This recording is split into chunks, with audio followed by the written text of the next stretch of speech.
Hola, buenos días, buenas tardes, buenas noches a todos los que nos ven y nos escuchan. Mi nombre es Octavio Mercado, soy el rector de la Unidad Coajimalpa de la Universidad Autónoma Metropolitana. Las universidades públicas mantenemos una vocación hacia la construcción y difusión del conocimiento marcado por la pluralidad. En tiempos en los cuales la noción de polarización suele estar presente tanto a nivel global como a nivel local, es importante recordar que en los debates tenemos continuamente no únicamente estas dos posiciones contrapuestas que se niegan una a la otra, sino un conjunto de voces articulando ideas distintas que permiten enriquecer ese conocimiento y que permiten que sea la pluralidad justamente lo que nutre la manera en la que vamos entendiendo a nuestro mundo. La metáfora decimonónica que asumía la universidad como un espacio donde el conocimiento era irradiado como en un faro, la noción del faro del saber, faro del conocimiento, está totalmente rebasada. Es claro que si hoy quisiéramos tratar de comparar a la universidad con alguna clase de construcción, tendría que ser con algo más parecido a la estación de trenes, como el punto de encuentro en el cual los viajeros se cruzan y generan juntos nuevos recorridos. Para hacer ese tipo de encuentros, las universidades frecuentemente han recurrido a la noción de congreso, del congreso académico como la gran manera de instrumentar esos encuentros entre pares. No es raro por eso que el evento que iniciamos hoy utiliza ese término, congreso, aunque claramente lo que tenemos es un giro a esa noción de congreso que lo regresa a su punto original, entendido únicamente como el momento del encuentro, ese momento que propicia el diálogo. Las sesiones que inician hoy, conducidas y mediadas por Mario Bellatín, y que articulamos bajo este Congreso de las Cosas Difíciles de Explicar, permitirán que continuamente vayamos revisando estos diálogos, acompañando a los distintos participantes en la manera en la que van intercambiando ideas y van, junto con nosotros, construyendo ese nuevo conocimiento y vamos todos juntos entendiendo también cómo observar el mundo a nuestro alrededor. Para poder desarrollar este proyecto, junto con Mario Bellatín, ha sido muy importante la participación de la jefatura de la Oficina de Proyectos Especiales de la Universidad de Coajimalpa, encabezada por Filippo Lela Prun, así como la colaboración permanente de Adriana Romero Nieto y el apoyo técnico de Elton Rangel. Sean pues todos bienvenidos a este Congreso de las Cosas Difíciles de Explicar, que sin duda resultará sumamente enriquecedor para todos aquellos que nos acompañan. Muchas gracias.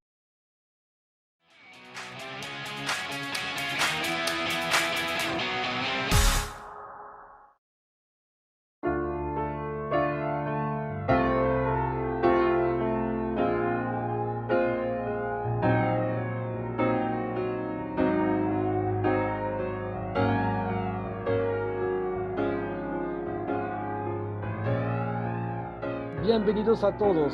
En nombre de la Universidad Autónoma Metropolitana, les doy la más cordial de las bienvenidas para este primer momento compartido de nuestro Congreso de las Cosas Difíciles de Explicar.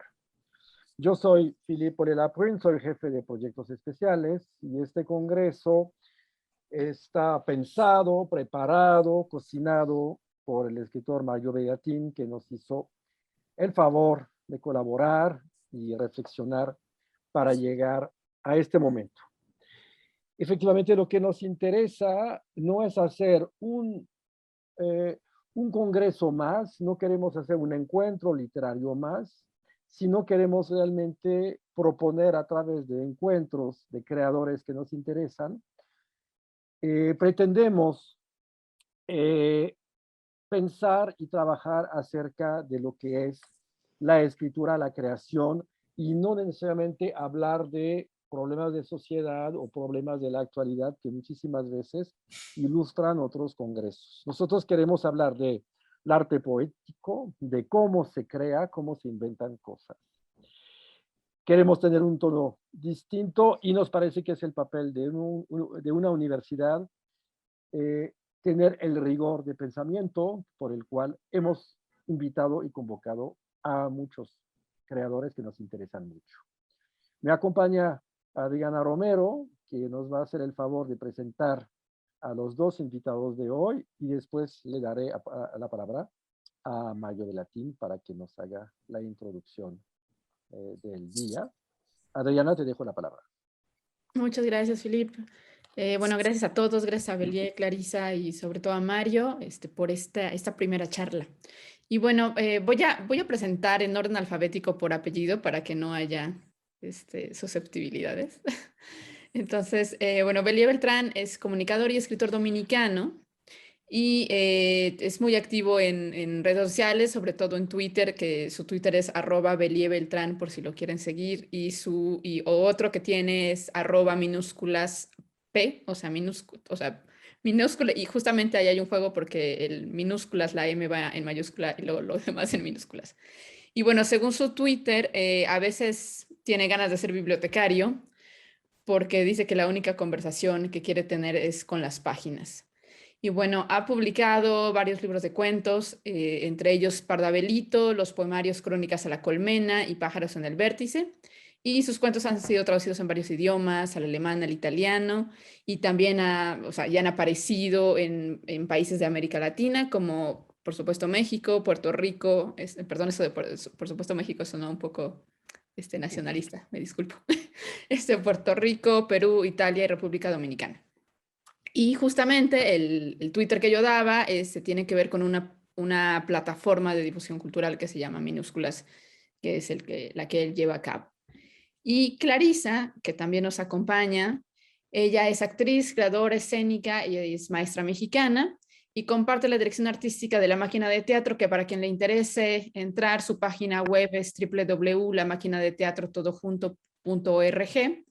Y bueno, aquí tiene una experiencia esta compañía de más de 26 años y por lo que puede ver en su página, da también formación y talleres, ofrece obras de teatro para adultos y para niños, y justamente ahorita está en cartelera, según tengo entendido, Clarisa, una pieza que se llama Artaud, ¿cuánto pesa la nube?, que a nosotros en la UAM Coajimalpa nos interesa particularmente porque estamos trabajando en la traducción y publicación de las obras reunidas del autor. Entonces ojalá también después nos puedas contar un poquito al respecto para hacer el puente.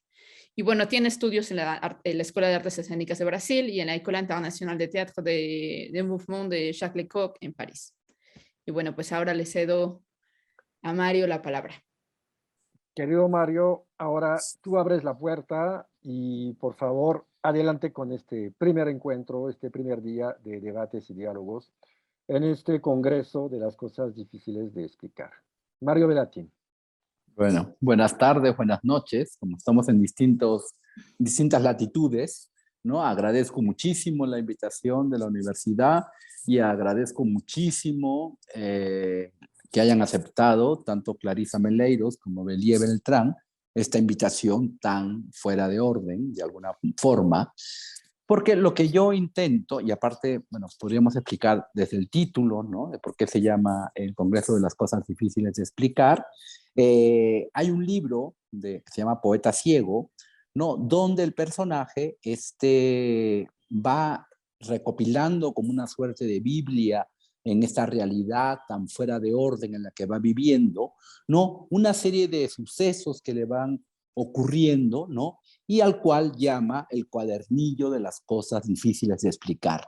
Y ese libro, que comienza así como una libreta de anotaciones, etcétera, poco a poco se convierte en un libro fundamental para un grupo de seguidores, ¿no? Es como su libro fundamental, como la Biblia, ¿no? Y entonces, a partir de eso, se me ocurrió a mí invitar a una serie de creadores que escriben desde distintas plataformas, ¿no? Teatro, danza, en la misma escritura, poesía, con la palabra, con el cuerpo, con la imagen, etcétera, ¿no? Y aparte, autores, creadores, que de alguna forma están en ciertos resquicios, en ciertos espacios, ¿no?, que son sumamente interesantes porque de alguna manera siento yo que van buscando una forma peculiar, propia de expresarse. Y también porque son creadores que yo sé que es muy difícil, sería, ¿no? En la vida real, aprovechando, aparte como es en Zoom, ¿no? Que es una plataforma que cada vez se convierte pues, en muy antipática, esta plataforma distante.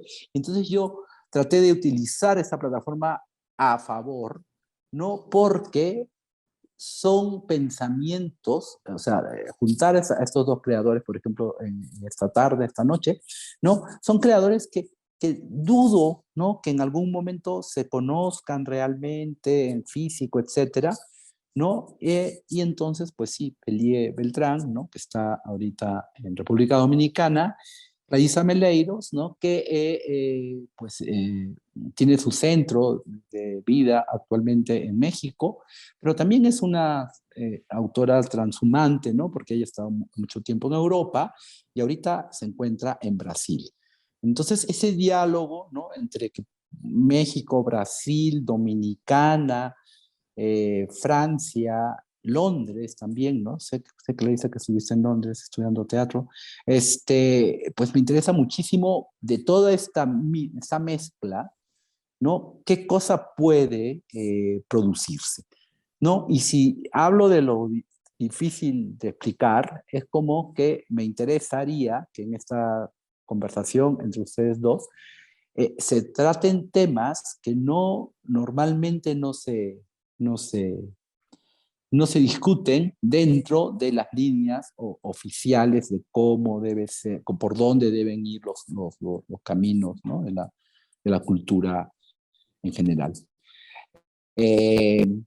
A mí, para empezar esta premisa, voy a decir la primera premisa de mi interés, es que yo siento que geográficamente, estando tanto en Brasil, México, como en República Dominicana, siento que se ha perdido una tercera palabra, una tercera voz.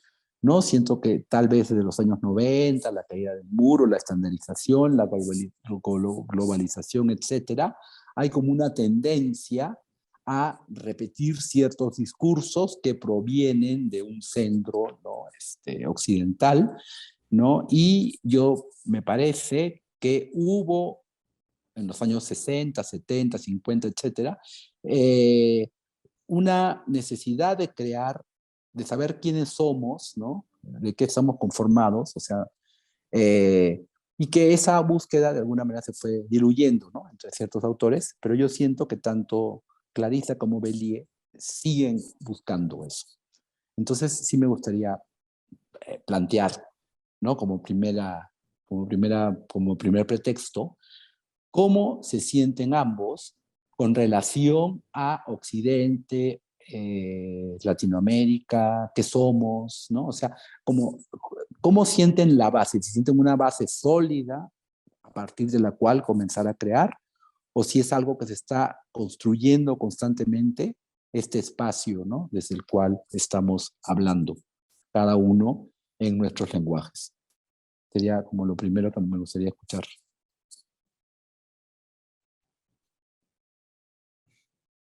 Bueno, Clarissa. Creo que no se entendió bien. Sí, yo creo que es casi inevitable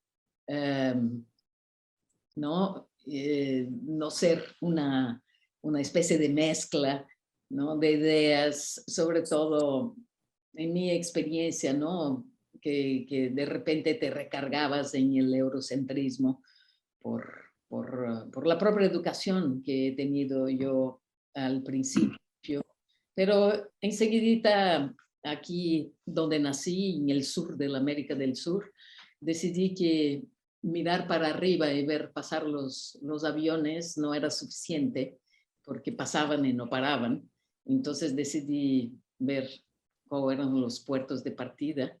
Y ahora, hace poco que estaba aquí en Brasil justo, y lo que mencionas, me llamó la atención una reflexión que me compartieron acerca, por ejemplo, de la idea del mundo de los guaraní, que es algo muy interesante y que tiene mucho que ver con el espíritu de este espacio geográfico donde estoy ahora. Y justo lo que compartían era la necesidad de de hacerse uno con la oscuridad. Y eso me llamó mucho la atención. Y creo que tiene que ver con hacer una vuelta en nuestra manera de mirar las cosas como propones. Entonces, una de las acciones que hacen estos pueblos originarios es, antes de despertarte en la mañana, quédate con los ojos cerrados un rato. Porque la pasada entre la oscuridad y la luminosidad no se debe hacer abruptamente. Y creo que este tipo de provocaciones que en realidad son parte de una cultura que muchas veces hemos olvidado y que intentamos después rascar y recrear de una manera más sociopolítica, son muy importantes para estar en sintonía, más que nada. Creo que también el lenguaje, ¿no?, que utilizamos, y yo, ¿no?, que soy una persona muy ligada a las artes vivas, siento que algo que me llama mucho la atención es que el lenguaje en el teatro no es solamente un ejercicio simbólico, sino que es un espacio dentro de todo. Entonces, por ahí empiezo mis provocaciones, pero le dejo a Bélier. Tú sabes que yo estoy un poco, Clarisa, de acuerdo contigo con el tema de la oscuridad. A veces yo pienso y un poco que, por lo menos en mi experiencia creadora, la creación del artista, el escritor en este caso, es muy similar a un poco la forma, cuando tú quedas ciego, que pierdes la vista, te acostumbras a tratar de sustituir de un modo bastante sinestésico las imágenes por sonido, por texturas, y de repente llega un punto en el que todo lo que escuchas o todo lo que tocas tiene una referencia de imagen. Eso si has tenido visión en algún momento. Si no, pues entonces, de este preámbulo, para caer en el punto ahora, de si tú no lo asocias, si eres ciego de nacimiento, entonces la forma en la que tú construyes imagen es una forma que está muy asociada a lo que te contaron que son las imágenes. Entonces, tú construyes un espacio a partir como de oídas, como siempre los físicos dicen que existe una cuarta dimensión, pero que no la podemos concebir porque no la conocemos, pues los que nacen ciegos con respecto a la visión saben que existe esa dimensión de lo visual, pero tienen que imaginarlo. En el caso puntual de quienes alguna vez tuvimos la vista, bueno, pues ocurre que la recreamos en función a otros sentidos. Entonces, el artista es un poco la forma en la que construye, en la que crea, y con esto voy a pasar a lo de Latinoamérica. Entiendo que tiene mucho que ver con cómo yo desde una ceguera o desde una carencia de un sentido interpreto, analizo el montón de información que tengo y construyo algo que está ahí. No necesariamente es la realidad, no necesariamente es una fantasía o una irrealidad, no es una ilusión, es mi propia interpretación de cómo yo sumé un montón de valores, de experiencias e incluso de situaciones que no alcanzo a comprender. Ahora, lo que ocurre mucho en Latinoamérica, y por lo menos la experiencia que he visto en la zona de República Dominicana, es que durante muchos años a quienes empezaron a escribir partieron de referentes que crearon unos arquetipos y sobre la base de esos arquetipos se siguió construyendo. No se exploró, digamos que se creó una isla dentro de esta isla, de esta media isla. Entonces tú tienes que la narrativa en principio, en la década de los 80 se hacía como la gente del boom. Y luego era, más recientemente, como dicen los manuales de escritura creativa, que todo es que si los vasos comunicantes, que si los adjetivos no, que si, o sea, una serie de, se centraron mucho en construir la técnica narrativa antes de construir el discurso, y se enseñó tanto, talleres literarios, tantas cosas, que a la larga entonces toda esta parte de yo construyo a partir de mi propia experiencia sensorial, a partir de preguntarme por la muerte, de preguntarme qué significa el pájaro, la cola larga del pájaro en la noche, como este poema del Coquincho, y que al momento de llegar a explorar otras experiencias como el mismo Coquincho o como Kalidasa, entonces tú agarras y lo que estás recreando no lo comprendes porque el código que creaste a partir de la técnica narrativa, del corsé de la técnica, te impide ver, como cuando, lo mismo como cuando eres ciego y no sabes braille. Tú tienes un libro abierto, pero como no sabes braille, no tienes cómo decodificarlo. Entonces yo no quiero parecer pesimista porque tampoco se trata de eso, pero sí creo que hay una serie de experiencias que poco a poco, por la misma, y ya con esto cierro esta parte, con la misma naturaleza mutable o maleable o mestiza o lo que sea de Latinoamérica, que como que se mezcla todo, en lo que todo va transformándose, van surgiendo expresiones que hablan de muchas rupturas. Smith hablaba mucho de la literatura y con esto el arte tiene que ser de romper códigos. Entonces ahora hay como que gente que lo mismo está en una zona muy underground de la ciudad, rompiendo las formas de hablar, las formas de expresarse, y lo está haciendo como siempre se ha hecho, o sea, creyendo que se está innovando, pero lo está haciendo desde un poco lo soez, faltarle el respeto a las formas puras, traduciendo lo que siempre se ha dicho, traduciéndolo a un código que poco a poco va migrando de repente, tal vez desde el papel y la forma clásica hacia otras formas. Y ayer, por ejemplo, conversaba con unos amigos, y ellos dan clase en un colegio. Aquí antes existía en los colegios, bueno, todavía existen algunos, la idea de tú te gradúas de ya sé leer cuando llegas a 5 o 6 años, pero ahora los colegios están graduando de ya sé programar. Entonces ahora el lenguaje que te enseñan, además de la lectoescritura corriente, también te enseñan Python, te enseñan R, que son lenguajes de programación, lo que significa que en algún momento la forma de pensar el mundo, de articular los discursos, también tiene que ver con una forma, con ese otro lenguaje, porque siguen siendo lenguajes. Sí, exacto. Por acá siento que en América Latina hemos estado muy acostumbradas a una organización social muy autoritaria, ¿no? Tremendo. Yo ahora que estoy aquí en el sur y en México vivo distinto, tengo otro tipo de comunicación, trabajo más de una manera más horizontal en la compañía, pero cuando llego aquí encuentro esos nichos que tienen que ver más con estructuras familiares, veo esta enorme verticalidad. Y esta verticalidad creo que hoy por hoy, como dices, Belie, se rompe, se está, ¿no? Se está forzando para que otros discursos, ¿no? Lo que aquí llaman discursos de periferia, pero en realidad yo creo que son centrales en nuestra realidad.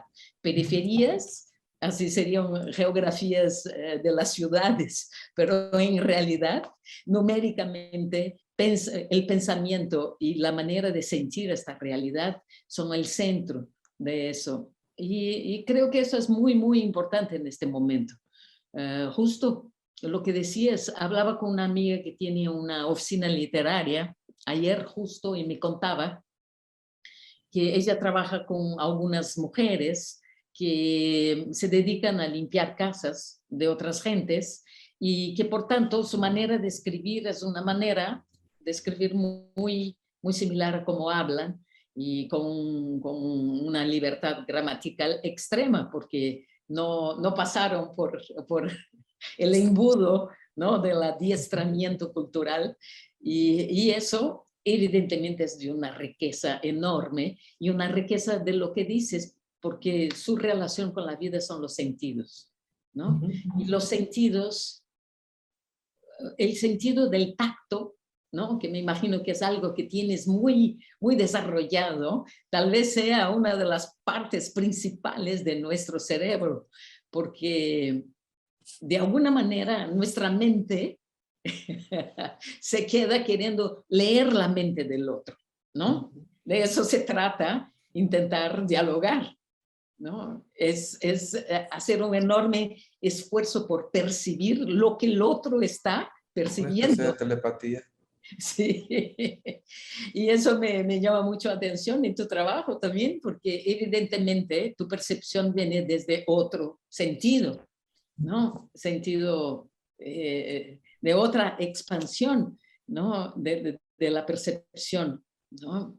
Y no podemos desentrañar, ¿no? Hay una cosa directamente de nosotros cuando creamos, que es intentar desentrañar cosas, ¿no? Hay esta búsqueda como casi física corporal, ¿no? De desentrañar para ver si podemos entender cómo el otro va, tal vez, ¿no? Ser capaz de leer, ¿no? Este impulso, ¿no? Esta visión de los sentidos que uno expresa en su arte, ¿no? Para mí el teatro va un poco por ahí. Yo escribo una escritura para el cuerpo, siempre, no para la palabra que será plasmada en el papel, ¿no? No es el negro sobre el blanco. Escribo para decirlo, por tanto, para ser escuchado. Por ahí va mi búsqueda en las obras, ¿no? que busco después actuarlas también. No escribo para los demás. Pero, y eso justamente también es un poco de esa nigromancia en la que tú primero construyes, vamos, tratas como que de explorar dentro de los demás a través de lo que estás creando. Es un poco, en el momento que tú escribes cualquier situación o escenario apelando a emociones básicas, apelando a situaciones que muevan no solo el pensamiento, sino hacia las actitudes, también es un poco como si a la vez estuvieras escribiendo sobre las mismas audiencias, porque pongamos, tú tienes ahora Artaud, tienes, o tienes esta obra que estaba basada en la mujer que mató a los peces, algo así, que mataba peces.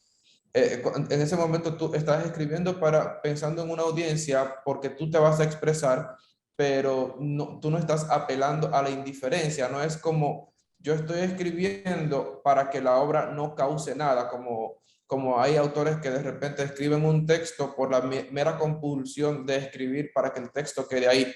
Hay formas de arte y en esa creo que entre el teatro, que están hechas justo para el diálogo, pero no solo para el diálogo del artista con respecto al arte, sino este diálogo entre el artista y quien te ve, y el espectador, quien asiste al teatro, que tiene que abrir la boca de asombro, que tiene que estallar en carcajadas, o que tiene que salir de ahí pensando, uff, qué loca te estás, Eva. O sea, es como el hecho de generar una reacción a la larga también es escribir un poco y se relaciona entonces con lo que decías del autoritarismo, porque es como que apelar a ese cierto poder que te da el hecho de que puedes crear algo lo suficientemente potente como para ejercer poder sobre quien te lee, quien te escucha, pero es un poder cómplice, es un poder de alianza, por decirlo de alguna manera, lo que me hace pensar, y se me acaba de ocurrir, que a la larga entonces el artista en cierto modo, así mismo como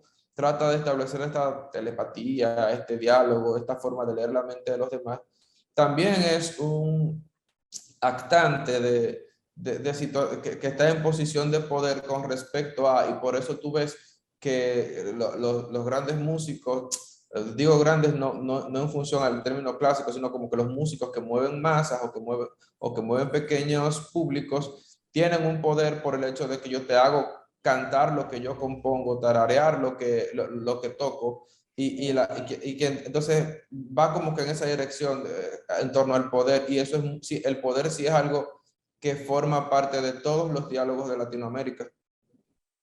Sí, sí, sí, sin duda. Y también, bueno, creía que lo que había dicho Mario es eso, ¿no? Cómo salir, cómo no estar formateado, porque finalmente creo que uno hace las cosas para de alguna manera revelar lo que no se ve, ¿no? Y esto es muy interesante, porque si fueras a escribir algo que ya está plasmado, sería como redundante, ¿no? Y yo percibo, porque últimamente tengo esta serie de encarnaciones filosóficas que ando trabajando, y ahí me meto en una camisa de 11 varas horrible, porque me meto a dialogar con personajes como Kafka y leer su obra, que es una maravilla, ¿no? Pero al mismo tiempo, no, cuando compongo digamos, las cosas, creo que no acabo por entenderlo totalmente, lo voy entendiendo poco a poco. Es todo parte de una gran intuición. Y creo que el diálogo es eso, es una intuición, ¿no?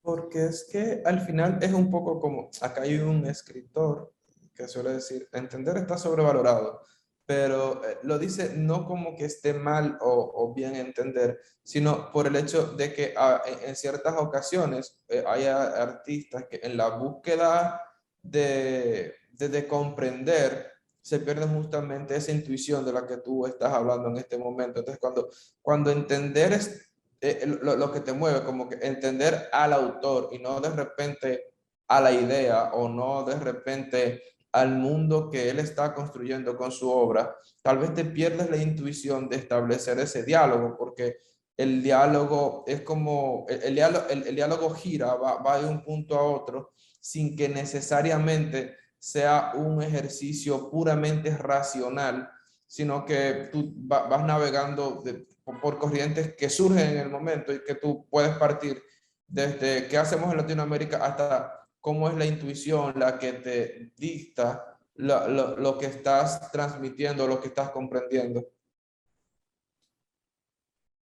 Sí. Y cosas Sí. que van mucho más allá, ¿no? De eso. Por ejemplo, una de las cosas que siempre me pregunto mucho, de las cosas difíciles de explicar, como es el título de todo eso, es la cuestión del cuerpo y el espíritu, por ejemplo, ¿no? Para mí es un nudo tremendo. Y cuando me meto con Artaud, y Artaud es un hombre que ha puesto esto como una cuestión donde va caminando de la mano de esta dualidad, pero no una dualidad como si fuera una cosa de un lado, otra de otro solamente, pero de la fricción, ¿no? De la energía que existe en estos polos opuestos que generan en él una gran curiosidad. Y esto me interesa mucho cuando voy ¿no? a escribir sobre los autores, y no solamente escribir, porque yo me dedico no a escribir desde mi pluma muchas cosas, pero sino de robar las ideas, literalmente, ¿no? Soy mucho más una criminal en búsqueda de ideas geniales que yo pueda ahí meterme y compartir con la gente de una manera viva, ¿no? Desde ahí me articulo más hoy en día. Porque lo que dices de la mujer que mató a los peces es un texto de Clarice Lispector, la gran, ¿no?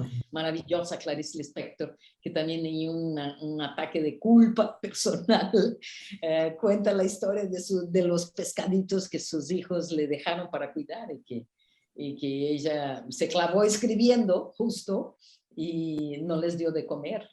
Y cuando fue, ¿no? a asumir su obligación, ya estaban muertos. Y desde ahí narra toda su relación con los animales, ¿no? Que me parece una cosa muy, muy interesante, porque ellos sí traen otra manera de percepción.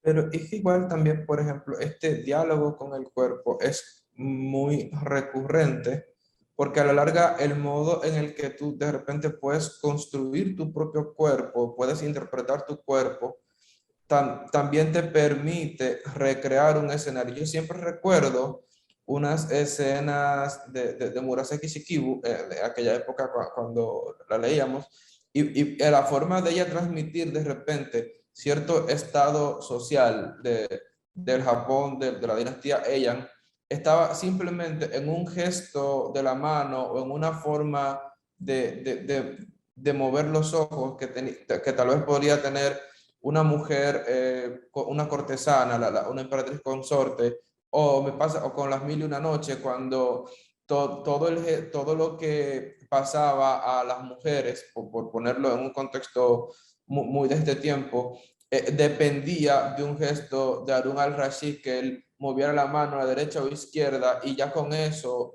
el encargado, como que el que llevaba el alfanje, sabía si la persona conservaba o no el cuello. Entonces, la forma en la que tú comunicas lo que dices con tu cuerpo también es un modo, para el escritor, para el artista, no es solo un modo de escritura, porque lo escribe de repente el que lo interpreta, como en el caso del teatro, pero en el que crea la obra desde la parte previa a la escenificación. Entonces también implica como que esta psicología de cómo tú dices lo que quieres sin tener que expresar en sujeto, verbo, predicado y con la mano dijo tal cosa, sino cómo tú transmites la acotación necesaria para que un gesto de los ojos, un movimiento de una mano tenga una carga discursiva tan fuerte que te permita reflexionar al respecto a la vez que interpelas a quien está a tu alrededor.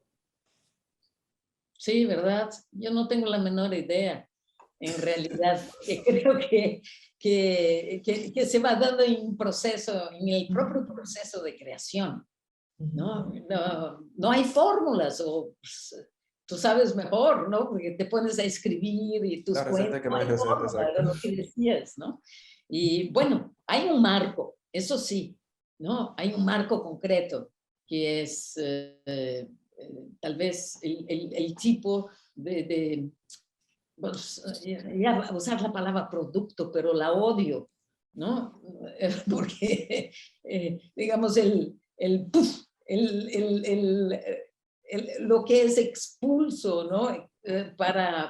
Y que se concreta en el vínculo que estableces con la otra gente, porque finalmente es eso, ¿no? Las cosas son hechas para fomentar esta cosa más importante de todo, que es el vínculo, ¿no? Uno escribe para vincularse, uno actúa para vincularse, uno vive de alguna manera para vincularse, ¿no? ¿Con qué? No sé muy bien, ¿no? Pero es una necesidad única. No seríamos lo que somos si no estuviéramos vinculadas. Y en este caso también está lo del vínculo, que tiene mucho que ver con esa misma naturaleza de la persona, pero cuando tú creas desde el rol del creador, de repente tú no estás pensando como pensaría un mercadólogo en un target, o sea, no es como que tú estás pensando en mi audiencia ideal, segmentada de forma sociodemográfica, no, tú estás pensando en un individuo que puede ser tú mismo desde puesto del otro lado del escritorio. O sea, de este lado está el creador y si me pongo en la otra silla, bueno, pues seré el lector, el que consume la pieza, el que consume el arte. De repente no es como que tú estás creando el vínculo con esta segmentación, sino con con una audiencia que puede ser incluso tu audiencia imaginaria, audiencia, el hecho de tú saber que estás dialogando y que probablemente te están escuchando, pero tú no sabes cuándo te van a escuchar.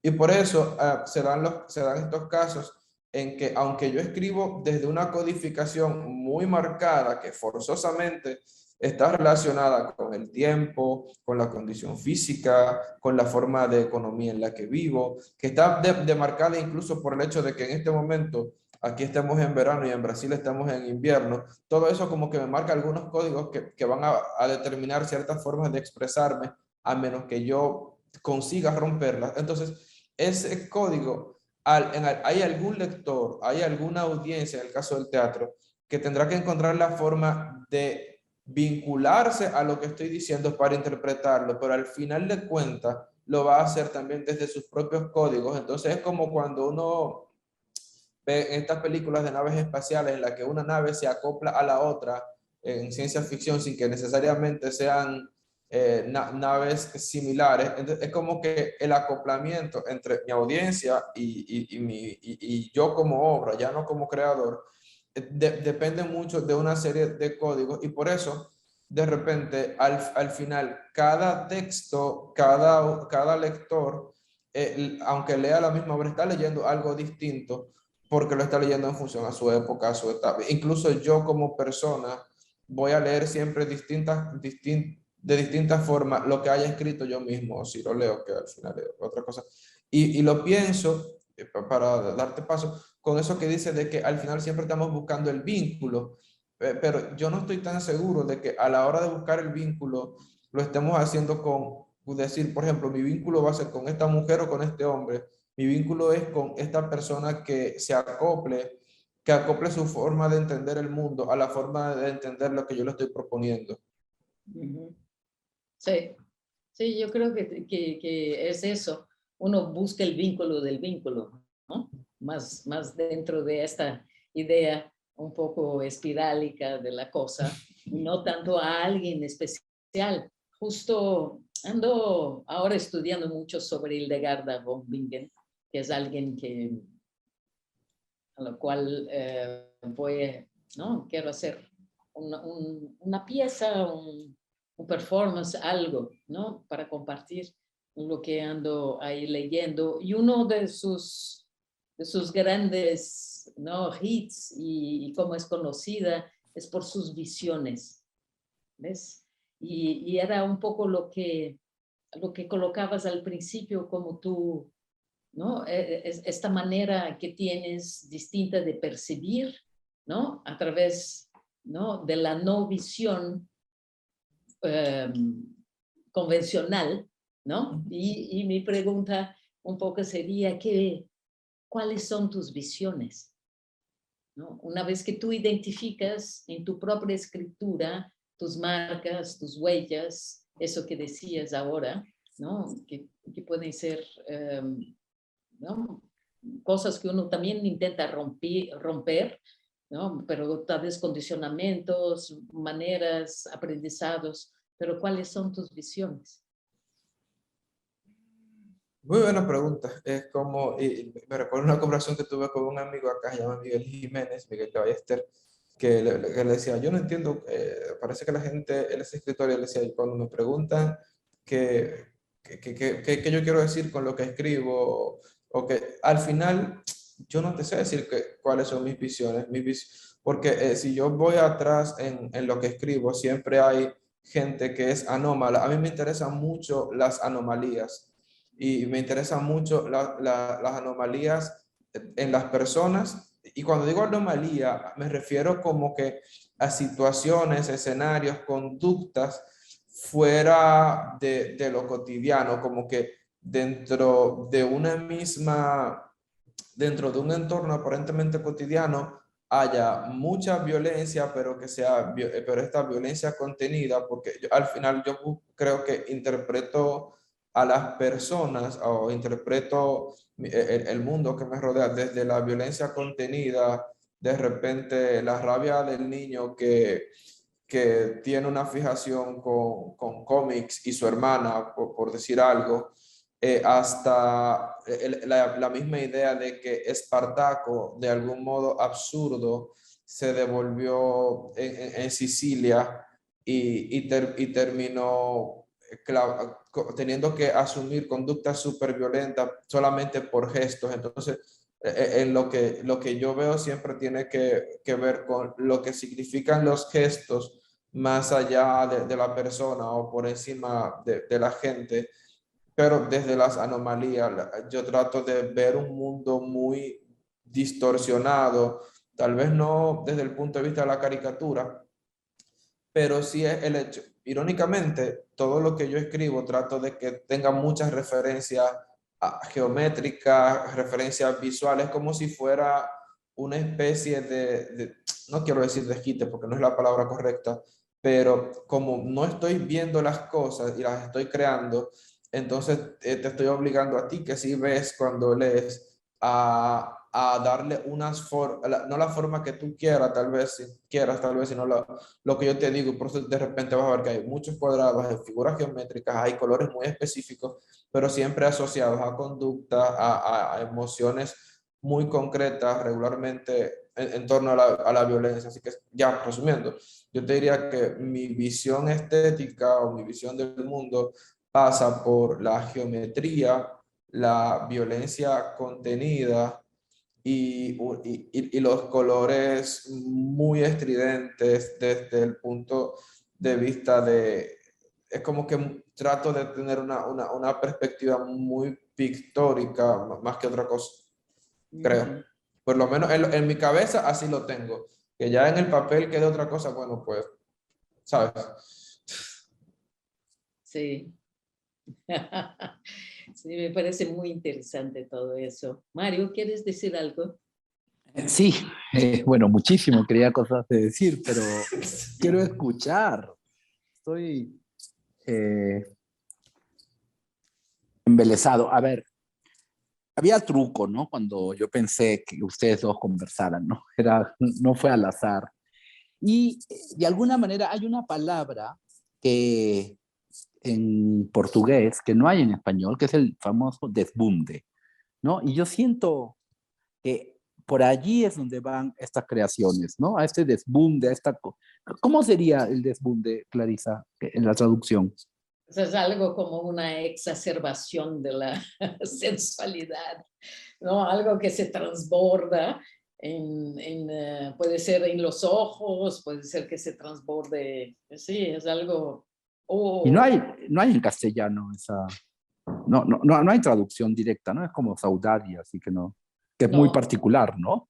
sí, no creo que haya, pero pues, tampoco sé, ¿eh? Habría que investigar. Sí, sí, bueno, pero ya cuando explicas, ¿no? En español, que es desbunde, esa como desborde, como exacerbación de los sentidos, etcétera. Y es lo que yo siento que hay en común, ¿no? Pues tengo muchas anécdotas con Bélier, ¿no? Porque cuando recién lo conocí me secuestró, ¿no?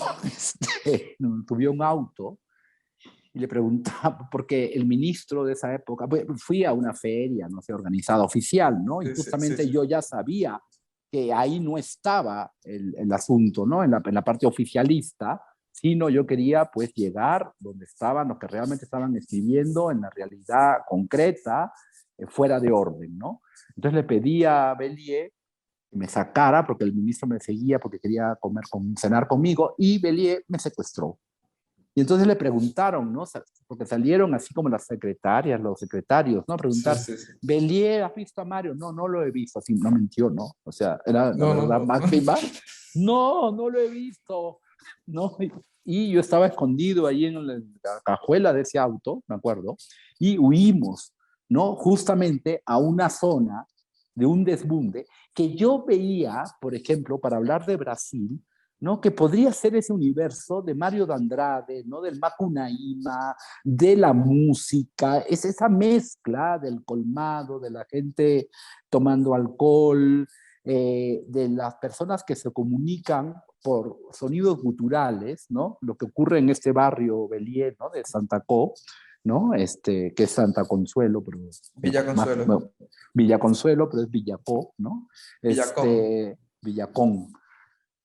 Pero y que de pronto la gente cuando llega allí se transforma, ¿no? Porque y hay una especie de como de nuevo código, ¿no? Porque pues se empieza a hablar con sonidos culturales, la música que está presente, ¿no? De manera espontánea, ¿no? Es así que de pronto es así como que te acompaña, ¿no? Y los balazos también, ¿no? Las Sí, historias, ¿no? La claro, semana claro. pasada mataron a dos en la esquina, o sea, es como un mundo totalmente...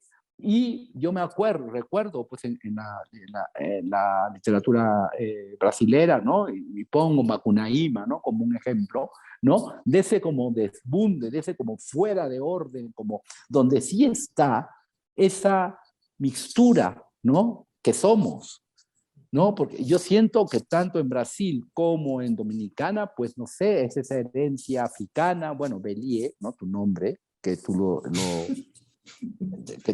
que es un seudónimo, ¿no? De un Sí, sí, dios, sí. ¿no? De un dios de la De, religión Yoruba es, ¿no? exacto, la religión Yoruba, pero sí, la religión Yoruba adaptada un poco aquí a la santería de Santo Domingo. No, y luego cuando miro los últimos trabajos, he visto muchos trabajos de Clarisa, ¿no? Pero los últimos, por ejemplo, que es muy curioso, por ejemplo, cuando este Artaud y este Kafka, pero es un Kafka que en Disquisiciones de un perro, etcétera, es un Kafka posthumanista, ¿no? O sea, es descubrir a Kafka, ¿no? Teniendo un pensamiento que es un pensamiento que es del futuro, o sea, que ni siquiera es actual, o que comienza a tomar conciencia recién en el siglo XXI, ¿no? Entre ciertos grupos, ¿no? De nuestra relación con los animales, ¿no? De ir a comerlos así como si nada, no, paren un ratito, paremos, no sé, Clarisa, ¿no? Y de pronto es ese Kafka que de alguna manera hay ese material suficiente dentro de la obra de Kafka como para que Kafka esté discutiendo de manera contemporánea un tema que recién comienza a ser discutido de manera, pues, no tan amplia, pero ya por ciertos grupos, ¿no? Que toman conciencia de qué pasa con los animales, qué pasa con los perros, qué pasa con el hombre desde ese etnocentrismo, ¿no? Al que hemos estado acostumbrados, ¿no? Pero me parece muy curioso en el caso de Clarisa, que ella toma a personajes del siglo XX, bueno, ahorita con Hildegarde, pues sí, se escapa al siglo, pero hay tres personajes, ¿no? Que es Pessoa, Kafka y Artaud. Y ese Artaud, que yo vi, hecho aquí en México, es un Artaud que no se podría representar en París, por ejemplo, ¿no? O sea, es otro Artaud, es un Artaud con una locura que ya tiene muchísimo de este espacio, ¿no? Es como la puesta en escena, pues todo como un todo, ¿no? O sea, no sé. Entonces, hay ese lugar distinto que se desborda, pero yo siento que se desborda a pesar de los propios autores. ¿Sí me explico? Porque los dos han coincidido al decir que hay un punto negro, que hay un punto ciego, ¿no? Que hay un punto en el cual cada quien maneja, ¿no? Su lenguaje, maneja su retórica, etcétera, pero que llega un punto en el cual ya toma su propio camino y justamente es ese espacio, ¿no? Que es el que estamos recobrando, tratando de recobrar, ¿no? Porque por allí tal vez haya una clave, ¿no? Para entendernos como distintos, pues somos distintos, la verdad, ¿no? Sí, Claro, iguales, no esa sé. exacerbación, ¿no? Que dices, ese desbunde, exacerbación del real, ¿no? Exagerados, somos exagerados, porque desde el principio lo que sucedió en estas tierras fue exageradamente violento, ¿no? Exageradamente pernicioso, cínico al máximo, ¿no? Todas esas emociones de una sociedad construida a partir de la violencia total y absoluta, como veo aquí alrededor, ¿no? Con una discriminación racial brutal, ¿no? Que uno puede aceptar en ciertos lugares, pero finalmente está todavía ahí, ¿no? Haciendo con que no se pueda en un lugar como Brasil, ¿no? Equipararse en términos de educación, las oportunidades que tienen las diferentes razas y mismo las diferentes clases, ¿no? Es una cultura y una educación súper maltratada y creo que todo eso te da como espíritu, finalmente, una cosa muy, como dices, desbundante, exagerada. Y yo cuando abordo estos personajes que son un poco, ¿no? Extremos, en el caso Kafka y su enorme ética, porque esta es una gran cuestión para nosotros, la ética. ¿Cómo podemos nosotros hablar de ética si tenemos la historia que tenemos, que es totalmente la falta de, ¿no? Entonces eso me parece muy estimulante. Y cuando encuentro esos señores ahí europeos, también me gusta trabajar, ¿sabe qué? Desde el transgénero, ¿no? Porque es esta cosa de apropiarme del género del otro y no hacer esfuerzo ninguno para ser siendo, ¿no? Que es esta gran convención que tenemos en el arte, ¿no? No, el carnaval, para decir algo, ¿no? Es una gran celebración de los conquistadores, que están todos vestidos, ¿no? De la De corte, esclavos. empieza aquí bailando, ¿no? Evidentemente, los ritmos yorubás, los ritmos, ¿no? Del candomblé, el samba, propiamente dicho, ¿no? De los esclavos, pero en realidad es una gran crítica y un cotorreo, ¿no? Como se dice en México, de estas tradiciones, de esta pose. Entonces, esta pose para nosotros ya no se vale. Incluso a mí me da una cierta urticaria cuando voy a ver un teatro mexicano, ¿no? Y tiene toda esta pomposidad europea, como digo, el bombín y la gabardina y las botinas, y digo, pues esto es una estética que nosotros deberíamos sí utilizar para el carnaval, ¿no? Y no verdaderamente En para... El serio. carnaval sea vestirse de etiqueta y corbata. Exacto. Pero Entonces, Clarisa, pero hablas de un pasado, pero es hiperpresente y sobre todo en Brasil y bueno, en toda América, No, pero no, en no, Brasil exacto, pero y es en que ella habla de un pasado Dominicana. y justamente es bastante presente. Es el hecho, perdón que te interrumpa, Mario, pero No, no, no, no. si tú vienes acá a Santo Domingo en Semana Santa, hay una serie de tradiciones que son estrictamente europeas y que forman parte de todo el folclore local, pero es traído directamente de España. Por ejemplo, los cuentos infantiles aquí son, los cuentos que se supone son folclóricos, son estos cuentos llenos de unos niveles de violencia y de misoginia grandísimos, que son lo que juegan los niños en los campos, ya en las ciudades menos, pero en los campos, cuando canciones como mi mamá supo que yo tuve un novio, me agarró por los cabellos y me llevó al corral junto con los chivos para que me maten, los chivos, las cabras. Entonces, viene, y todo eso está como que bastante presente y a la vez sí pasa, por suerte, que existe todo el tema en campos y zonas muy negras, de los bateyes y tal, que sí, hay una cultura africana muy fuerte que se mezcla entonces con la cultura católica y a pesar de que existe la cultura negra, que es bastante fuerte y que está mezclada con la católica, mucho más radical, a la larga, los valores éticos que están, para seguir un poco la línea de Clarisa, son justamente estos valores heredados de Europa, son estos valores de que te dicen, eso no está bien visto, tú tienes que cortarte el pelo porque si no, no te van a dar el trabajo. Y entonces llega un punto que esa herencia, esos estigmas heredados, pasan de la mera reflexión filosófica a impactar directamente en la forma en la que tú puedes llegar en tu forma de vida. O sea, hay cosas que, aquí hay a lo que la policía le llama perfil sospechoso. Perfil sospechoso es que tú tengas mucho cabello, a menos que sea pelo lacio. Si es lacio, puedes tener mucho. Si es crespo como el mío, ya por ejemplo, yo estoy estoy rayando lo que puede ser sospechoso. Ya tengo que cortarme el pelo porque entonces la policía me puede parar y yo no tengo ninguna garantía. Entonces existe esa ética así del desbunde, como están diciendo ustedes, del baile, del estigma alrededor. Las mujeres dominicanas son las que bailan, son las cariñosas.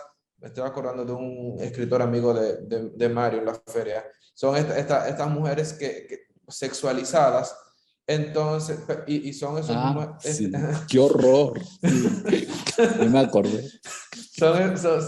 Son esos estereotipos en torno a, bueno, son mulatos, son caribeños, entonces se les puede pagar por sexo. Y me acuerdo de estar caminando en la zona y un español decirle a una amiga, oye, ¿quieres visa? Entonces, es un poco, todo eso es lo que circunda parte ya no solo de la creación literaria o artística, sino de lo que tú tienes que vivir a diario como persona. Una cosa pequeña, es que cuando hablan de que la herencia, la gran violencia que pasó, o sea, pareciera ser que eso que ahora estamos viviendo como una consecuencia de lo que sucedió, pero yo siento que está sucediendo ahora. No es que cuando llegaron los portugueses, cuando llegaron los españoles, pasó el horror y ahora estamos viviendo las consecuencias, sino que estamos viviendo en ese momento en presente y sobre todo en los dos espacios geográficos que conozco donde esa violencia se ve de manera mucho más salvaje, es tanto en Brasil como en Dominicana. En Dominicana bueno, en México tiene otros problemas, podríamos discutir de otros problemas y Perú tiene otros problemas, pero tanto Dominicana como Brasil, ¿no? Yo en Dominicana me siento como que no hubo... no hubo liberación, o sea, como que es una colonia, ¿no? De España. Y en Brasil, cuando fui al festival de Parachi, ¿no? De pronto estaba el descendiente del rey, ¿no? Ofreciendo una fiesta y estaban los esclavos negros, seguro pagados, porque obviamente no era esclavitud, pero sosteniendo las antorchas toda la noche para que los invitados pasaran y era la función de recrear, ¿no? Una violencia que continúa presente, ¿no? Y me acuerdo de una frase de una amiga que me dijo, vas a Brasil, ten mucho cuidado, porque o mandas o te mandan. Así que tú llega a mandar, porque si de alguna manera alguien reconoce que tú estás titubeando de que vas a mandar, vas a terminar siendo mandado, ¿no? Entonces, siento que es presente, ¿no? O sea, como que no es que hace 2 siglos, hace 4 siglos, ¿no? Sí, también, pero ahorita, sí, perdón, eso era lo único. Súper autoritarias, qué barbaridad. No, yo me quedo pasma. ¿Eh? Y esta cosa del mandar, este verbo, ¿no? El verbo, yo mandé. Se escucha mucho a menudo eso por acá. Yo mandé hacer eso. Y dices, ¿cómo mandaste? ¿No? Y México, y no sé si en República Dominicana, el mandado.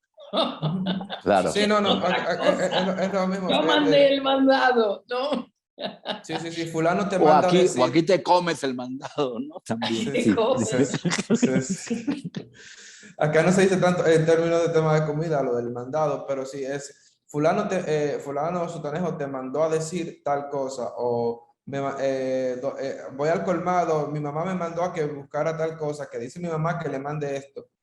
Entonces, sí, todo el tema de toda la narrativa, todo el lenguaje en torno a los imperativos, al haz, vete, es como que, digamos que el lenguaje en términos de orden, desde el núcleo familiar, y cuando digo núcleo familiar, no tanto a la familia tradicional, que acá es, aunque es el ideal católico de familia, la mayoría de las familias aquí son monoparentales o mixtas o un montón de denominaciones, dependiendo de los niveles de política social que se quieran asumir, porque al final las familias de los que mandan sí son familias funcionales, en teoría. Entonces, pero está muy anclado al lenguaje, a ese lenguaje de violencia de haz o te pasa esto, o hay una expresión muy común aquí en el país es, tú no sabes quién yo soy. O sea, tú vas caminando, sí, tú vas por la calle y tal, y tú no sabes quién yo soy, es yo conozco a fulano, o yo, todo gira en torno a la autoridad, y el tú poder decirle a alguien, yo me encargo, o yo fui, todo eso es lo que determina tu forma de relacionarte con los demás. Yo volviendo atrás, justo que hablando de Kafka también, y hablando de la crueldad, ¿no? Que creo que son entornos muy crueles. Y me pongo a pensar sobre esta dirección del humano. ¿Por qué el humano se relaciona con la crueldad desde tiene tanto interés sobre eso? Yo ahora en un país evidentemente gobernado por la ultraderecha, donde se asume, ¿no?, el derecho de desalojar a la gente de sus tierras, de acabar con una selva en nombre de la pecuaria, por ejemplo, ¿no?, sabiendo que todo eso son actos de una gran crueldad. ¿Por qué nosotros, ¿no?, acá no reaccionamos de una manera donde eso podría ser de alguna colocado en un otro espacio de nuestra vida, ¿no? Sacar la crueldad del centro.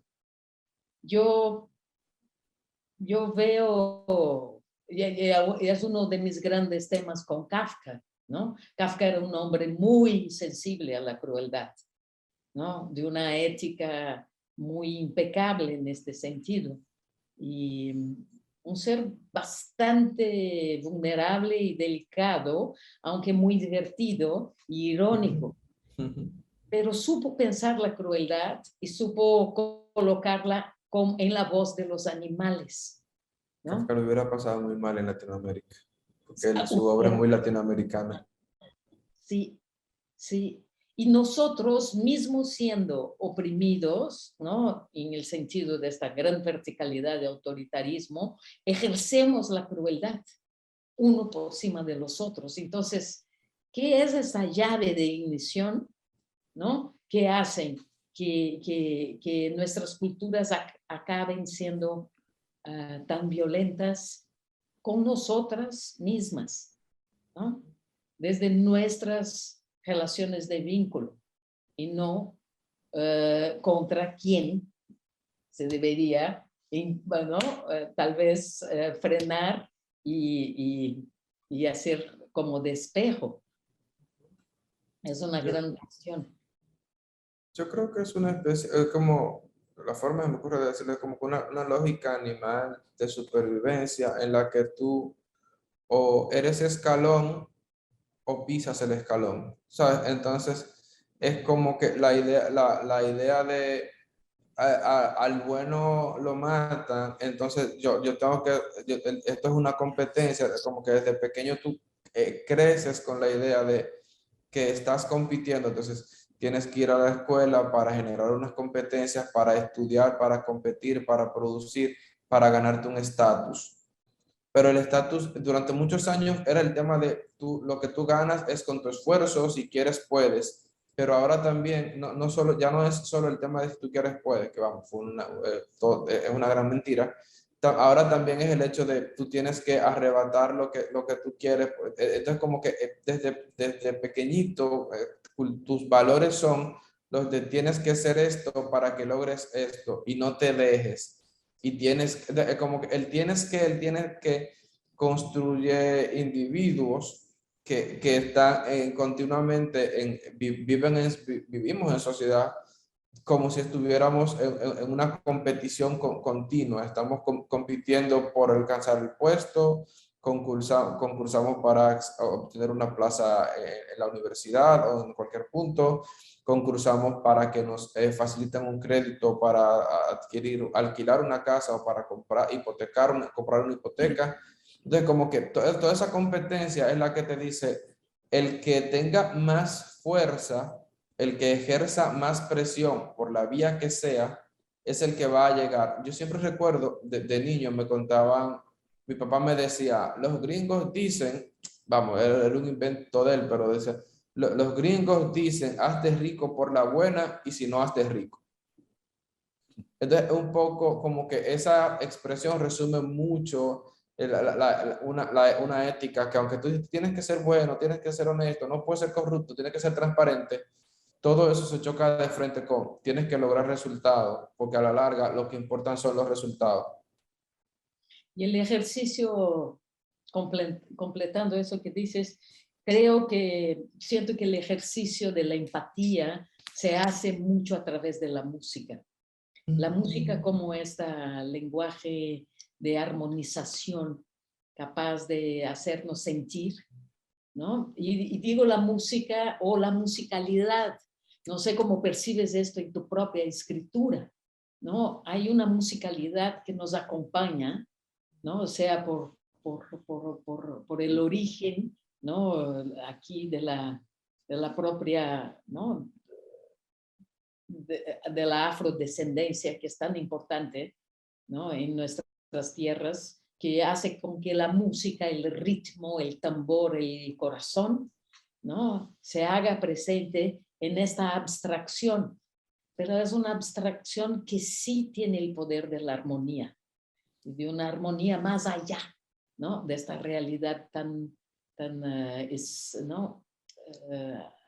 Astilliosa, con que nos confrontamos.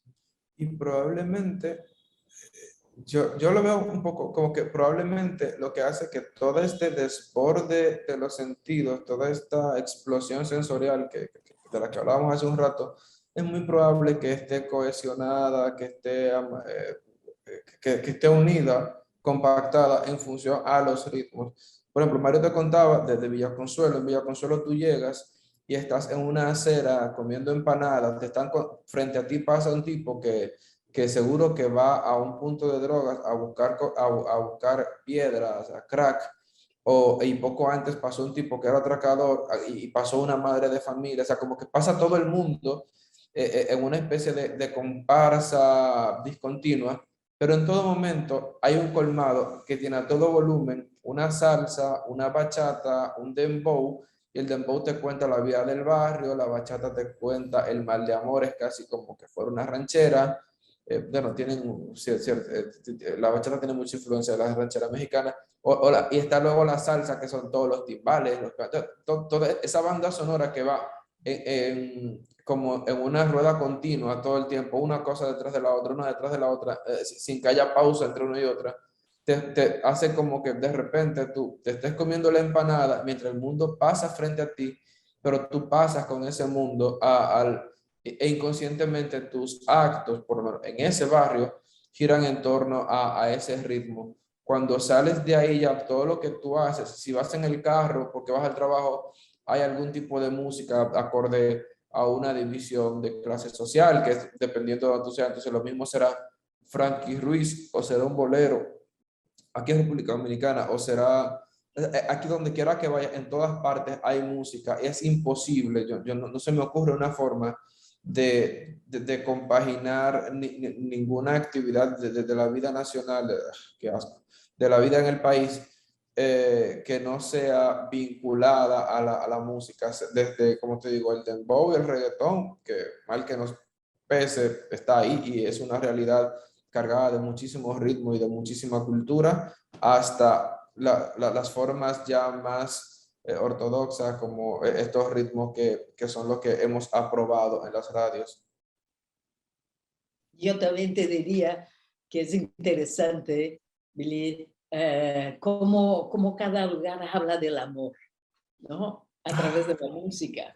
Y es todo ¿no? Una gran manera de relacionarse con la vida, ¿no? Yo, ahora que mencionaste los boleros, ¿no? Y me enseñé el amor romántico y me llamaba mucho la atención luego que llegué a México, ya hace muchos años, y escuchaba las músicas y digo, no, este amor va a acabar mal. Sí, yo te amo. Sí, bueno, en México todas las canciones, todas las rancheras terminan a balazos. Oiga, amigo que me ve, la vista es muy natural. Y de ahí, bueno, pues si tú me miras, yo te miro, pues vamos a balearnos.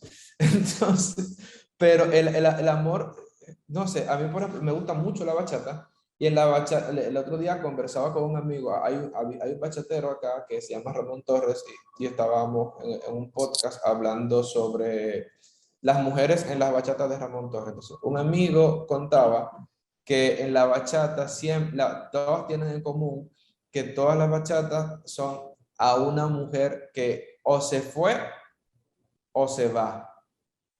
Entonces es como a un amor que se fue o a un amor que se va, siempre mujer. Entonces sí, está esa parte de cómo, pero es el amor tóxico, el amor intenso, dramático, de yo por ti saco puñal, cuchillo, pistola, o yo por ti me voy a quedar bebiendo hasta que amanezca, no, yo no me voy hasta que me cierren el bar, porque es como que esta idea de un poco, decía hace un tiempo que el objeto de amor, la amada en Latinoamérica, es muy como que la excusa para yo autocastigarme, ¿no? Yo sufro por ti. Por- y me recuerda, había un cantante de bachata que él quería ser como José Alfredo en la década de los 70 en República Dominicana. Entonces, de hecho, se fue a México, pero la industria musical en México era tan difícil, él tenía tan poco talento vocal que, bueno, se regresó a Santo Domingo. Entonces, él tenía relaciones con mujeres para, digamos, tenía el momento de te conozco, te enamoro, te escribo una canción, terminamos, me emborracho por ti y te escribo otra canción. Y así tuvo mujeres y mujeres y mujeres, hasta que un día, bueno, se tiró de un puente, pero eso no tiene que ver. El punto es que era Bueno, sí como... tiene que ver.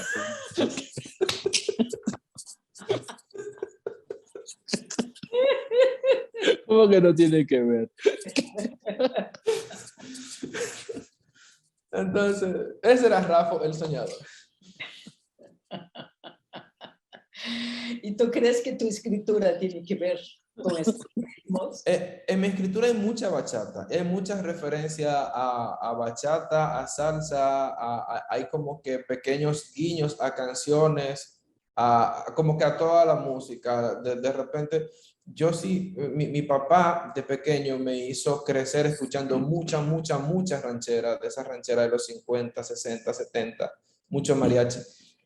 Entonces, también hay como que algo de eso, pero ya luego más migrado, filtrado por la misma bachata y por todo el montón de lectura, yo he perdido un poco el oído al volverme como que más hacia los barrios, ahora tengo más, no sé, pero sí hay mucha música y mucha de esa música, no porque haya historias de amor, sino porque de repente aquí la música, si yo estoy en un barrio, en una azotea, aquí se usa mucho en los barrios de la capital, subir a una azotea a fumar marihuana, a lo que sea. Y es donde una gente, por ejemplo, te muestra cómo funciona un pleito de machete.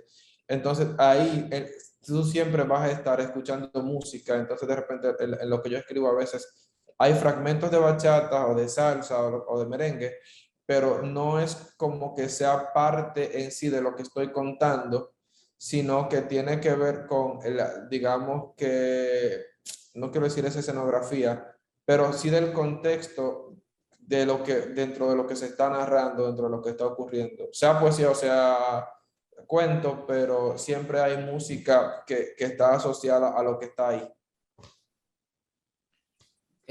Perdón, Belie, yo nunca te lo he dicho, pero a mí me ha sorprendido muchísimo cuando estoy contigo, a tu lado, es cuando tú de pronto en los momentos muertos, en los momentos que la conversación, no sé, hay una pausa, etcétera, yo me sorprendo cómo tú te abstraes a la música del entorno, pero no, como dices tú, a los contenidos, sino a la cadencia, al ritmo, como si estuvieras escuchando como un sonido ancestral que te estuviera jalando, ¿no? Pero es el ritmo más que lo que están contando, o sea, que si la mujer es buena, es mala, ¿no?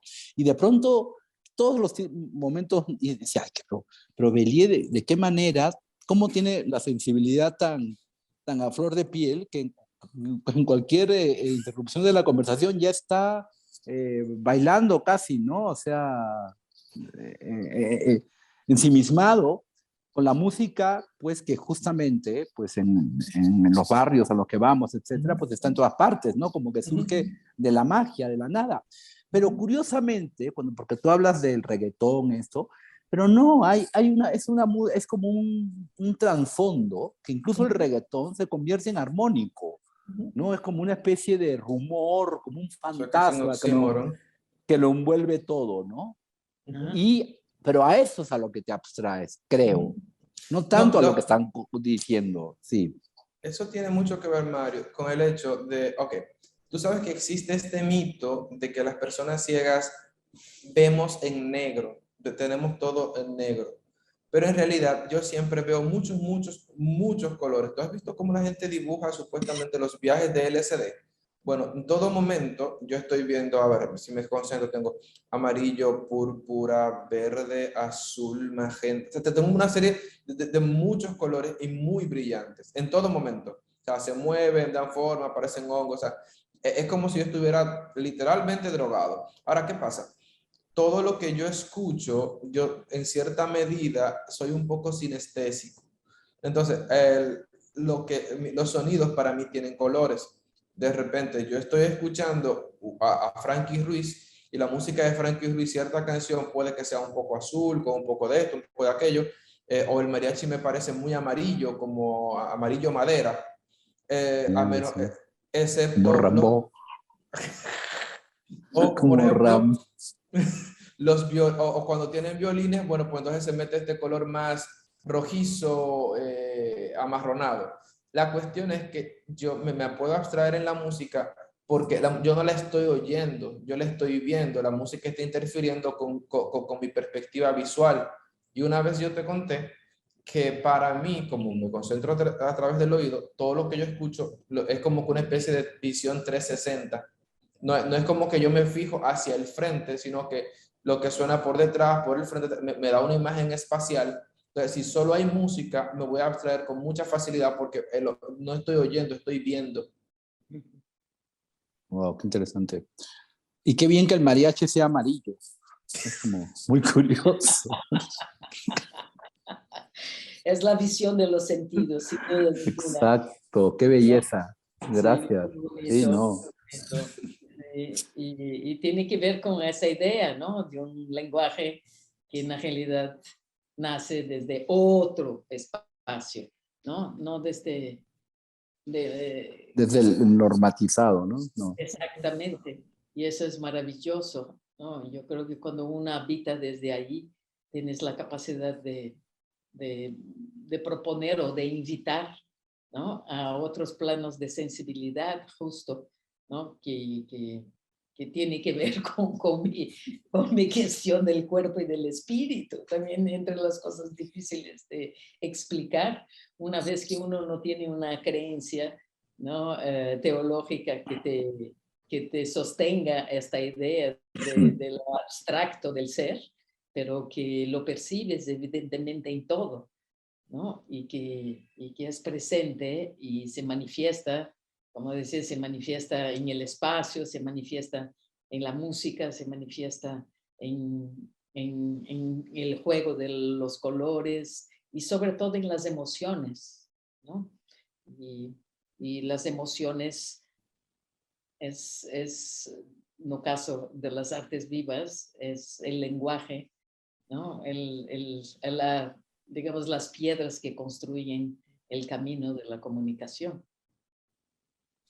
Yo estoy... No, es justo eso, o sea, como que a través de las emociones y cómo tú llegas a ellas y desde ellas, son justamente toda la argamasa o pues ese concreto, que básicamente son como que el concreto y tal, pero al final también son lo que te llevan a hacer un poco de otras reflexiones, otros experimentos, porque a la larga como que si no te mueve nada, si no hay un cierto combustible, entonces, bueno, escribe el perfil confidente. Entonces, es por ahí por donde va. Yo en cuanto a lo temporal, tengo una duda, ¿no? Con Clarice una pregunta, ¿no? Sobre todo por estos tres puestas en escena, ¿no? Esos tres personajes que mencioné hace un momento, ¿no? Que es Pessoa, Kafka, Artaud, ¿no? Personajes que pues eran como visionarios, como profetas que vivieron el siglo XX, desde el principio del siglo XX, o sea, que sostuvieron, pero que de alguna manera las respuestas y las conversaciones se dan en el siglo XXI. Entonces, ¿hay algo allí? ¿Hay una relación así de que elijas ese periodo histórico, digo, o sea, como como que hay una conversación distorsionada entre que personas del siglo XX responden a cuestiones difíciles de explicar del siglo XXI, no sé.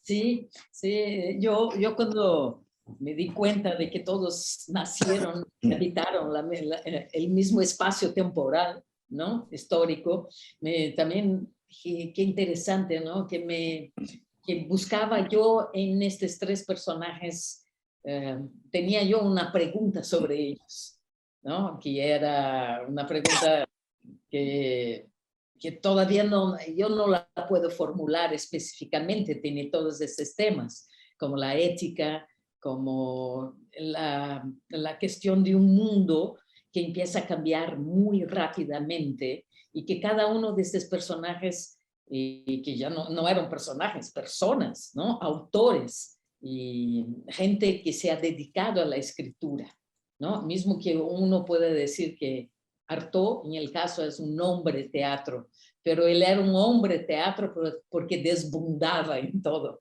como mencionaste, ¿no? Él era un exacerbado. Entonces, esa exacerbación muchas veces se asocia en él como una gran teatralidad y por eso lo llamamos el hombre teatro. Kafka también, ¿no? Él no solamente escribía sus cuentos como los leía, era un gran performer, ¿no? Hay narrativas maravillosas de él leyendo el proceso. Con los todos amigos. los amigos, ¿no? Muertos de la risa, tirados en el piso. Y hoy en día el proceso para nosotros tiene un color mucho más oscuro. Y yo creo, debido a Orson Welles, ¿entiendes? Mucho más por la influencia del cine y nuestro imaginario, lo que propiamente dicho, por la geografía que él propone. Aunque sí, tanto América, ¿no? como el proceso, sí habitan noches oscuras y frías y heladas y podemos sentir. Y en el caso de Pessoa también, ahí es un hombre que siempre asocio a sus noches y sus cenas, ¿no? Solitario en este restaurante que tenía un pequeño balcón que él miraba por la ventana. Yo asocio eso y creo que eran hombres que fueron como catapulteados, ¿no? A la acción en un mundo cambiante muy rápidamente, ¿no? Y es como presentimos, ¿no? O más lo que eso, percibimos nuestra realidad cotidiana, como si estuviéramos en una especie de tren donde ya no encontramos las respuestas para enmarcar, ¿no? La fugacidad del presente, ¿no? Vivimos en la fugacidad, vamos, vamos, vamos, vamos. Y queríamos contener esta cuestión y esto es imposible. Entonces, creo que lo que me llamó la atención, aparte de ser una gran, encontrar esas, digamos, pretextos de investigación, ¿no? Para mí me parecen muy sabrosos porque no es uno, yo para la serie de encarnaciones llevo 7 años trabajando en ello, ¿no? Es un proceso de largo plazo porque te adentras y estás ahí en la obra de esta persona y dices, pero ¿qué me resuena? ¿Y por qué? ¿Por dónde voy a agarrar eso? Entonces, a través de platicar con otras personas, ¿no? Tengo una gran colaboradora que es Juliana Faesler, ¿no? Con quien platico muchas veces de por dónde quiero que vayan las cosas, me da ideas y así voy elevando, pero para intentar contestar tu pregunta, creo que tiene que ver con el acelere que fueron puestos. Por ejemplo, me encanta esa historia de Kafka. Kafka narra, ¿no? Que exactamente en su época, que no existía la imagen como tal, ¿no? De niño, apenas empieza a existir la fotografía. Entonces, para que vieras algo, volvemos a nuestra idea del lenguaje de los sentidos, tenías que estar presente ahí, que tiene todo que ver con el teatro. Hoy en día no. Hoy en día tú agarras el celular y estás viendo las cámaras de seguridad de una ciudad allá en Ucrania. Yo vi eso y me quedé, ¿no? Pero no, el ejercicio de la visión que tenía él, ¿no? Para la construcción, para esa época de la humanidad, construir este mundo visual, tenía que partir de la presencia de cada uno. ¿Y qué es? Entonces, hoy por hoy, que somos unos testigos pues incondicionales, ¿no? Porque los medios de comunicación nos hacen hacer testigos, testigos, testigos, ¿no? Inacabadas, ¿no? Situaciones que no siquiera podemos cerrar cada historia y ya hay un nuevo estímulo. Tal vez sea eso que donde encontré un paralelo entre ellos al inicio del siglo XX y nosotros ya no estamos al inicio, ¿eh? Ya en los 20 avanzadísimos, ¿no? En los Del locos siglo años. XXI. Puede ser. Sí, sí, en eso pienso en la circularidad, ¿no? Del arte, ¿no? O sea, de que en ese no avance lineal y entonces las respuestas nos las dan personas que vivieron en el siglo XX y que también vivieron vidas fuera de orden, ¿no? Porque no fueron felices, así digo, en el sentido de la felicidad, la plenitud. Bueno, Kafka vio un libro publicado, ¿no? Creo. Ni siquiera tuvo como feedback, salvo los amigos o salvo el grupo cerrado o las cartas, ¿no? A Felice, etcétera, a Milena. Pero él no pudo ni siquiera, en esto que hablas de la representación, él ni siquiera pudo tener la respuesta del público, ¿no? Que podría haber sido, para llevarlo al término teatral, podría haber sido o el aplauso o el tomate o el tomatazo, pero ni siquiera tuvo esa opción, ¿no? O sea, él no pudo ni siquiera fotografiarse, o sea, fotografiar su obra porque no la puso en práctica, ¿no? Porque solo se publicó la Metamorfosis, ¿no? O sea, en vida, él no. Entonces, es muy curioso cómo ahora incluso puede leerse de una manera distinta a cómo lo leyó de una manera magnífica, etcétera, Benjamin, etcétera, ¿no? Pero ahora es otra lectura que está dando respuestas a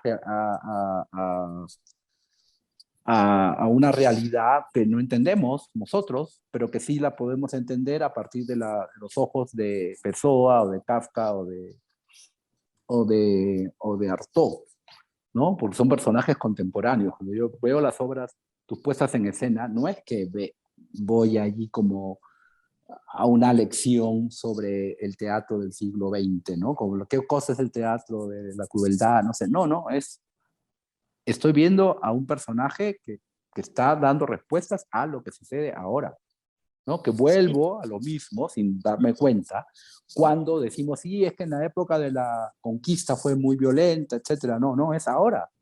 Estamos viviéndolo en presente, ¿no? Como un presente perpetuo, no sé cómo llamarlo, sí. Bueno, nada, era eso. Y también que pues podemos pasar toda la noche y la tarde porque estamos felices desbundándonos. Realmente. Y aparte imagino que el desbunde crecería, ¿no? Y cada vez estaríamos más diciendo cosas más estrambóticas y más grandes. Pero ya canales y canales.